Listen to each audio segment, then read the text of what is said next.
Hello everyone. आज हम ये समझेंगे कि फ्रेंच रिवॉल्यूशन आखिर हुआ क्यों। What was the cause behind French Revolution. तो सबसे पहले आप देख रहे हो 1774 लुई 16 बिकेम किंग या मोनार्क ऑफ फ्रांस। ठीक है। बट जब वो किंग बनता है तो पूरा का पूरा जो ट्रेजरी होता है, खजाना होता है, वो खाली होता है। इसके बाद second step 1776 America got independence from Britain. ठीक है। 13 कॉलोनीज जो अमेरिका की थी वो आज़ाद होती हैं ब्रिटेन से। इसके लिए लुई 16 इसको 1 बिलियन लिब्रे एक्स्ट्रा हेल्प करता है, जो कि वो richer member of third state से लोन लेता है। ठीक है, जिसपे वो लोग 10% रेट ऑफ इंटरेस्ट चार्ज करते हैं। और बाद में फिर ये भी एक रीजन बनता है जिससे जो लुई 16 होता है उसको टैक्स बढ़ाना पड़ता है। अगली बात 1779 तक आते आते हार्वेस्ट बहुत पुअर हो जाता है।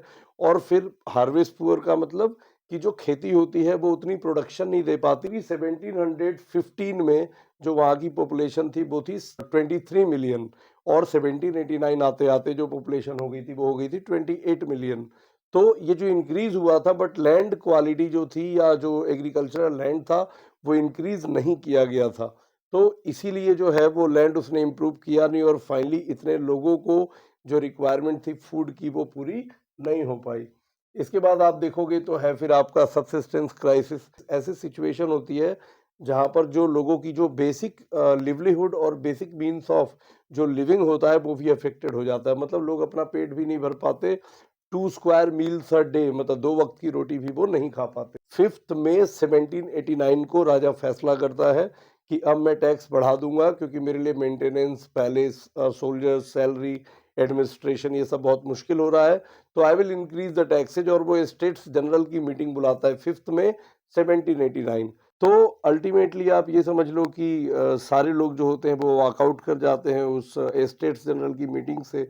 और फिर वो मिलते हैं इनसाइड टेनिस कोर्ट ग्राउंड, वर्साए जो पैलेस था वहाँ पे, इंडोर टेनिस कोर्ट ग्राउंड में। और वहाँ पर मीराब्यू, एबेसिए और भी जो लीडर्स थे उनकी लीडरशिप में they declare themselves national assembly. वो अपने आप लोगों को नेशनल असेंबली एक बॉडी बना लेते हैं, एक इंस्टीट्यूशन बना लेते हैं। और उनका जो ऑब्जेक्टिव होता है वो ये होता है कि हम जब तक राजा की पावर को लिमिट्स ना कर लें तब तक हम शांत नहीं बैठेंगे। और फिर वो लोग कॉन्स्टिट्यूशन लिखना स्टार्ट कर देते हैं। तो एक तरफ कॉन्स्टिट्यूशन लिखा जा रहा होता है, एक तरफ फूड क्राइसिस होता है, because there was no food to eat. वहाँ पे फूड भी नहीं होता है लोगों को खाने के लिए। और वुमेन जो लाइन में लगती हैं बेकरी से फूड खरीदने के लिए, वो कई बार बेकरी को तोड़ देती हैं और उस पर अटैक कर देती हैं, फूड को लूट लिया करती हैं।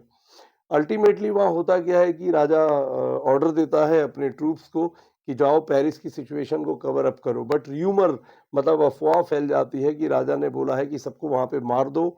और इसकी वजह से लोग 7,000 men and women people's militia बनाते हैं। पीपल्स मिलिटिया मतलब लोगों की आर्मी। और ये पीपल्स मिलिटिया जाके जब जाती है सड़कों पे, तो ये उनमें से सेवरल हंड्रेड्स, मतलब कुछ लोग बेस्टील जो एक फोर्ट्रेस प्रिजन था वहाँ पे जाके अटैक करते हैं। और वहाँ पे कमांडर मारा जाता है, 7 प्रिजनर्स को रिलीज कर लिया जाता है। और अल्टीमेटली जो है वो वहाँ पर 7 प्रिजनर्स को रिलीज करने के बाद वहाँ उसको पूरा डिस्ट्रक्ट कर दिया जाता है। और उसके जो स्टोन फ्रेगमेंट्स होते हैं उसको मार्केट में बेच दिए जाते हैं, क्योंकि लोग उन्हें खरीदना पसंद करते हैं, because that stood for the despotic power of the king. वो राजा की निरंकुश शासन का सिंबल था, प्रतीक था। तो लोग उसके स्टोन फ्रेगमेंट खरीदना पसंद करते हैं उसकी निशानी के लिए।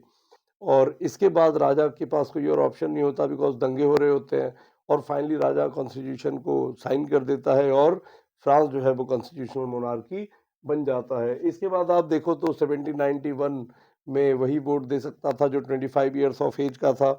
और उसके पास at least 3 days of labour wage, उस जमाने में इतना रुपए वो टैक्स, या उस समय लिबरे चलते थे तो इतने लिबरे वो टैक्स के रूप में दे सकता था। वोटिंग राइट उसको मिलते थे, वो एक्टिव सिटीजन बनता था। 1792 में कन्वेंशन आ जाता है, जैकोबिन क्लब, जो पुअर लोगों की गवर्नमेंट आती है। और उसमें कोई भी ये जो टैक्स देने वाला जो सिस्टम था हटा दिया जाता है। 21 ईयर्स ऑफ एज के लोगों को वोटर बनाया जाता है। Women were not allowed to vote, women को दूर रखा जाता है वोटिंग से।